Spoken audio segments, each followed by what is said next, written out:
The item belonged to someone usually found in the rear palace, the quack doctor. "Is that you, sir?" Maomao asked. It sounded like a question, and for good reason. The quack's trademark loach moustache was missing. His face was smooth like a baby's bottom. "Ack, do not look at me. I'm too embarrassed." The quack blushed and pursed his lips as if he were a young woman just old enough to start trimming her bangs. "What happened, sir? That moustache was your pride and joy." He sniffled. "They told me I had to shave it. They said it was not normal for a eunuch to grow hair like that. I admit it is somewhat unusual. Eunuchs were missing what made them men, so they also tended to lose distinctive male physical characteristics. Facial and body hair grew thinner, but of course there could be exceptions. Sometimes it even seemed the male part remained inside the body. Regardless, the doctor had succeeded in growing a moustache despite being a eunuch. He appeared to take great pride in it, frequently stroking the thin strands of hair. "That still doesn't explain why you're here," Maomao said. "Well, you see, there are no consorts at the rear palace requiring particular attention right now. Consort Lihua is the only upper consort. Liuhumen is more than capable of taking care of her. I heard there might be a new consort arriving, but I guess that did not happen." Was he talking about Empress Jayukau's niece? So she was not going to enter the rear palace after all. It was a demotion indeed. Dr. Liu was a very thorough man. He had found Jinchi his physicians, believing there weren't enough for a trip to the western capital. And if they had one capable upper physician, it wouldn't look right if they didn't have at least one more. He had decided to use the quack, who at least had the rank and title.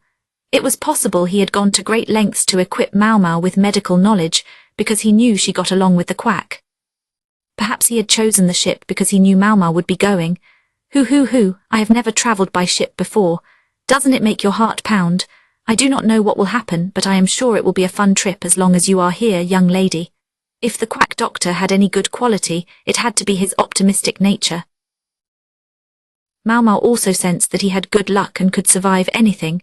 She felt someone or something she could not identify seemed to like him. "How about we start with some tea? I will boil some water. I think they might get upset if you help yourself to the stove," Maomao said. "Really? Well, we can use a brazier then. I think we might suffocate if we burned charcoal in here." The room did not get much air and the charcoal would burn incompletely. There was a window, but it was very small. The room itself was rather dim. The quack's face fell. "I am starting to think travelling by ship might be less cosy than I thought. Needless to say, sir." The quack buried his disappointed countenance in the cot nearby. "Sigh, and the beds are hard, I see. I am afraid there is not much to be done about it, sir. Just be glad you do not have to sleep packed in with everyone else. Oh, here we can use this shelf for our cargo." Maomao put her change of clothes on the shelf and opened the book Yao had given her. She set herself up so she could use the light coming in through the window. It was at the perfect angle to allow her to sit on the bed. Or, "Are you reading a book, miss? It looks like it will be a while before we leave. I'm sure someone will come call us." "HRM. The quack puffed out his cheeks, disappointed, and took out a portable Go board. "That's fine. I'll work some Go problems." He took out a book of his own, the one by the freak strategist, of course. They had what amounted to a sending-off ceremony for the ship, and then they set sail. The VIPs, especially Jinchi, were performing a ritual of some kind. Maomao did not pay much attention. She noticed the freak strategist investigating, so she went below deck and found a room to rest in. Ship voyages were not always pleasant, but they were less worrisome than she had expected. Certainly better than her river cruise at any rate. I heard they used to have to eat bug-infested bread on ships. So instead, the sailors would put out a live fish to draw out the bugs first. Maomao had been known to eat locusts and snakes, but even she did not relish the thought of eating bread full of bugs. I guess the trip is not going to be that long. It felt long to her, but it was nothing like the months that sailors sometimes spent at sea. They might be on the ship for up to 2 weeks and they would stop at several ports along the way. For their first meal they had meat wrapped in bamboo leaves, fish soup and even tangerines. It was a touch of luxury for the first day on board, she supposed. They even have fruit. "This is wonderful," the quack said, smiling beatifically as he peeled and ate his tangerine. Maomao had finished eating some time ago and was brushing her teeth. She had a general idea of why they had been served tangerines. People do not get enough produce during sea voyages, she said. That is very true. It does not last long enough. This causes an imbalance in nutrition and makes people sick. Yes, that is correct. A balanced diet, that's the thing. It wasn't quite clear whether the quack knew what she was talking about. He remarked, "Gosh, we have plenty of free time here. There don't seem to be any patients. I'm sure it's no more free time than you had at the rear palace," Maomao thought to herself. She swished water in her mouth and spat it out the window. Some people might call that behavior uncouth, but it was just the ocean outside. This was quick and convenient. If it means no one is getting hurt or sick, then it is good news, she said, looking at the office's shelves. The ship carried a generous assortment of medicines. These included herbs for common ailments and some concoctions to combat illnesses specific to ships. They even had a few medications for topical use. "May I ask you something?" Maomao said, deciding to bring up a subject she had been wondering about for some time. "I seem to recall a time when you didn't even want to look at a corpse. How did you manage to pass the test to become a doctor?" "The test? Ah, the test. Yes, I passed it." The quack gave a triumphant little snort and pounded himself on the chest. Maomao gave him a doubtful look. "I don't suppose you are talking about a written test?" "Yes, of course. There was no doctor in the rear palace, so they opened the physician's examination to the eunuchs. I was the only one who passed." Another little snort. The quack was obviously quite proud of himself. It was sometimes said that eunuchs were people who had not succeeded as bureaucrats or soldiers. Many of them were also former slaves who had been castrated by foreign nations. To be quite honest, Maomao could understand why most of the eunuchs failed the test. Many of them were simply not very educated. It seemed unlikely that any physician would be eager enough to work in the rear palace to become a eunuch for the privilege. So they had gone with the opposite approach and tried to make a eunuch into a physician. She wondered if they had expected what they got. And what about after that? What about the practical examination? Maomao pressed. Practical examination? I'm not sure I remember any. Now that you mention it, I guess they did make me dissect a chicken. And, oh, I was at the end of my rope, let me tell you. When I tried to wring its neck, the bird gave me a good hard peck on the forehead and knocked me clean out. Maomao was dead silent, and she was startled to realize how easily she could picture it. They called me to dissect a pig too, but when it looked at me with those big, dark eyes, well, I just couldn't do it. Naturally. Maomao said, "I see." After all of that, the higher-ups had probably given up on making the quack a real doctor. However, they still needed someone to do the rounds for the consorts in the rear palace, so they gave him the title and left it at that. "Did any other eunuchs become doctors after you? Surely if they had administered the test a few more times, they might have found someone more qualified." "Well, about that. Do you remember the Empress Dowager built a building for the ladies she gathered in the rear palace?" "Yes, I do. It had been intended to serve as a haven for the girls who had been the former emperor's bedmates. It was somewhere to keep them safe, even though they could not leave the rear palace. Unfortunately, in the end, it had been used in the Shi clan's rebellion. They used it while they were between doctors, and that place became something of a clinic. They were not pleased when I entered the medical office, and they fought tooth and nail against any other eunuch physicians. Ah, it made some sense. The palace women working at the clinic knew a great deal more about medical treatment than the inexperienced doctor. They said the rear palace did not need any more doctors, so unfortunately, discussions about promoting more eunuchs were set aside. As a result, the doctor became the rear palace's only official physician. He was a man who lived by luck alone. She would have to get him to tell her fortune sometime. Shenel, that was the woman's name, wasn't it? She found herself at the center of everything. The quack was looking into the distance. Shenel was a middle-aged woman who worked at the clinic. She had helped Shisui and the Shi clan to escape, or so Maomao had heard. Not only that, but when she began to face suspicion, she had reportedly planned to commit suicide. Maomao had not heard anything else about her since then. She was likely to die one way or another, either by her own hand or at the hands of others. It seemed no one had bothered to tell Maomao either way. The quack finished brushing his teeth and began preparing his medical tools. He said, "Now then, we will do an exam once a day. I am told it will be after mealtime." An exam of whom, she wondered. the most important people presumably, or the most important person. Ah, I haven't seen Master Jinchi I mean the Moon Prince in ages. I'm so nervous. Maomao hadn't heard anyone else call him Jinchi in quite a long time. He was the Moon Prince now, or more accurately, he was the Moon Prince once again, and had been for more than a year. Yes, of course. Granted, the quack had blushed just as hard back when he'd believed Jinchi was a fellow eunuch. HRMM. They made Maomao his helper, not that they'd asked how she felt about it. Jinchi's room was far more sumptuous than any other part of the ship. He gets a nice breeze in here. Spacious and bright. Of course, all of that came with being above deck, but Maomao thought it had to be pretty pleasant. This way, please, a woman said mildly. Sea travel could not be easy for someone so old. It was the somewhat elderly lady-in-waiting Suhin. Perhaps there wasn't anyone else they could have brought. She let the quack doctor into the room without flinching. However, when her eyes met Maomao's, a scowl passed briefly across her face. Good luck, you two, Maomao thought, looking at the other two ladies-in-waiting in the room. They also looked at the doctor, but they studied Maomao more closely. They truly did choose good people. These two could clearly tell what was happening, the reality of the situation. Maomao actually felt rather fond of them because they were not immediately hostile toward her. One of the ladies seemed to be in her 40s. She was old enough to have possibly been one of Jinchi's wet nurses. Maomao had seen the other lady before. It was Chu, who had been at Jinchi's villa recently. She must be quite capable, despite her mannerisms. Her occasionally strange behavior seemed to remain the same. Most of the women around the imperial younger brother looked rather plain, which suited him well. As Maomao walked through the room, she wondered if NN would be here. She also wondered if she had remained in Jinchi's service. Please pardon the intrusion, the quack said, already stumbling over his words. Jinchi was sitting in a chair and waited on the other side of a folding screen. He had changed from his ritual outfit into something easier to move in. It has been quite some time, Master Physician. If you would be so kind.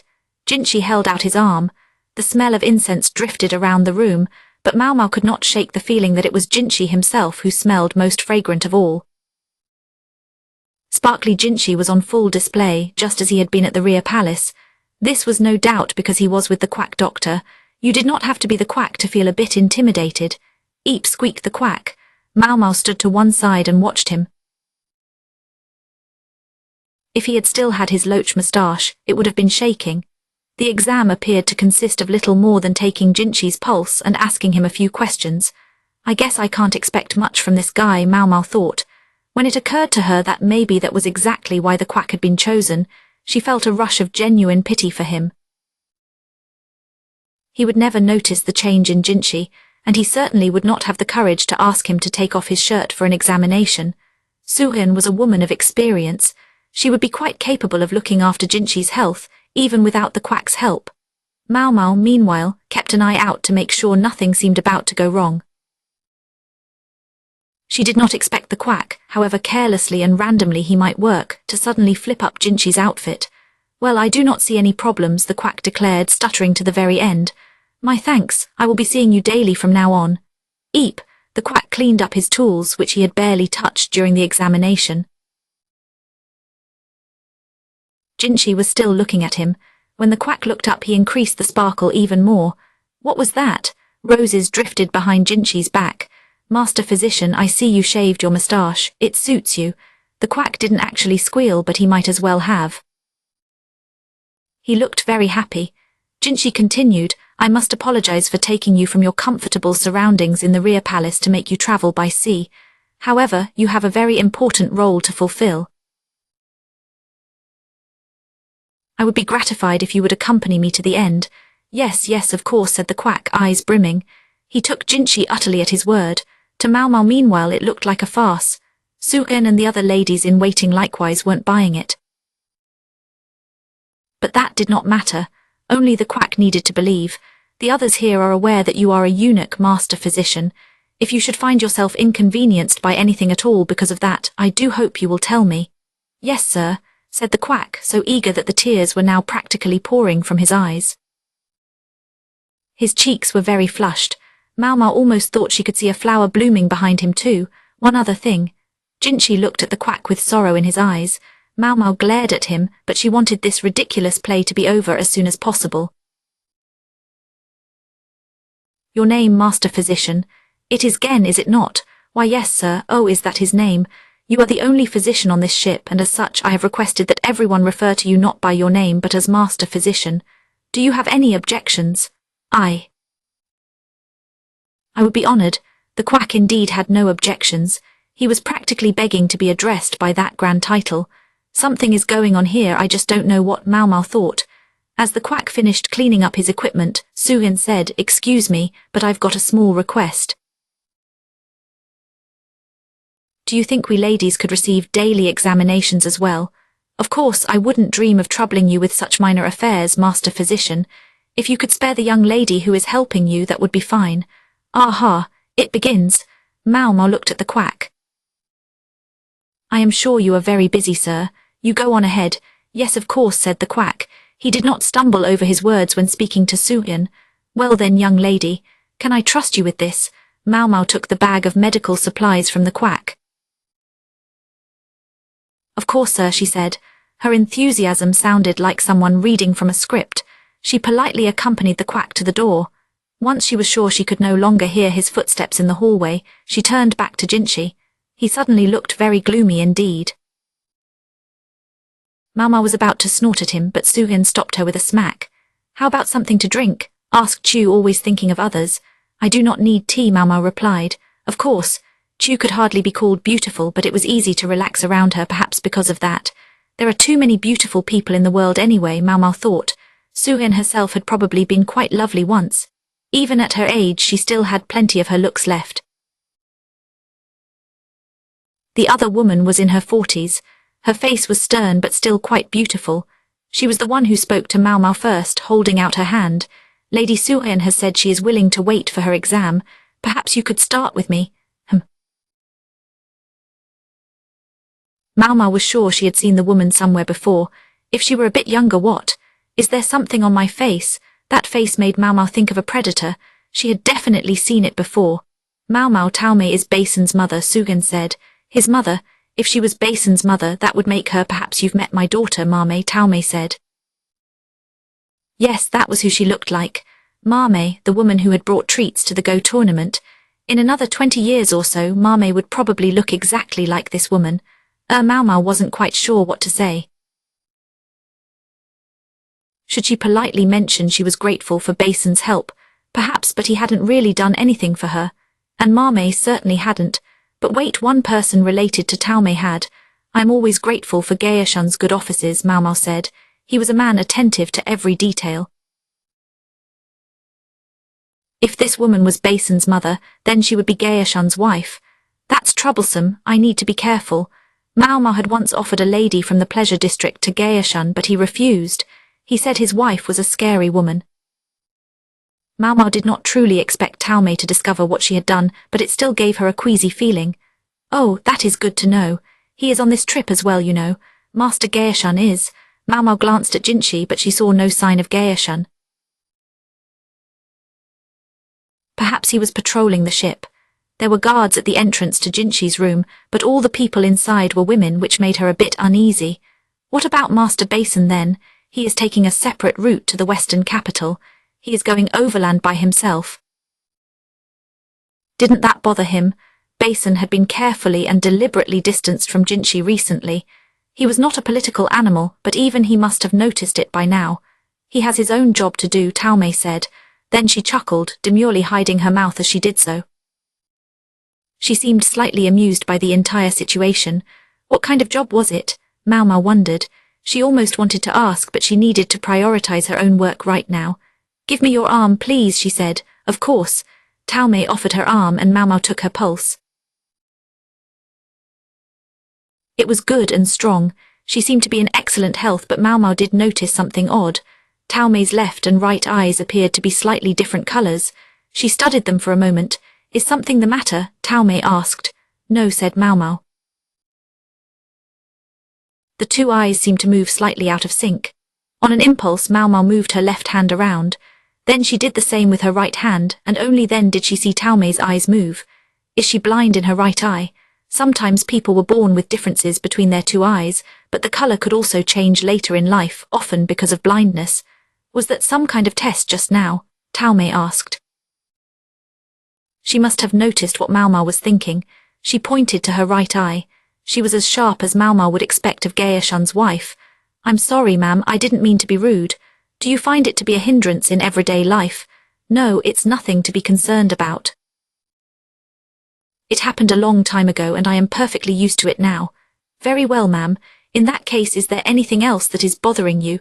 No, nothing. May I look at your eyes and tongue? Maomao pulled down the skin under Taomei's eyes and looked at it. The right eye was definitely blind, and its color was cloudy. Old age could cause eyes to become cloudy, but since Taomei said she had lost her sight in that eye a long time ago, Maomao suspected it had been from an injury. Please be especially careful on this voyage.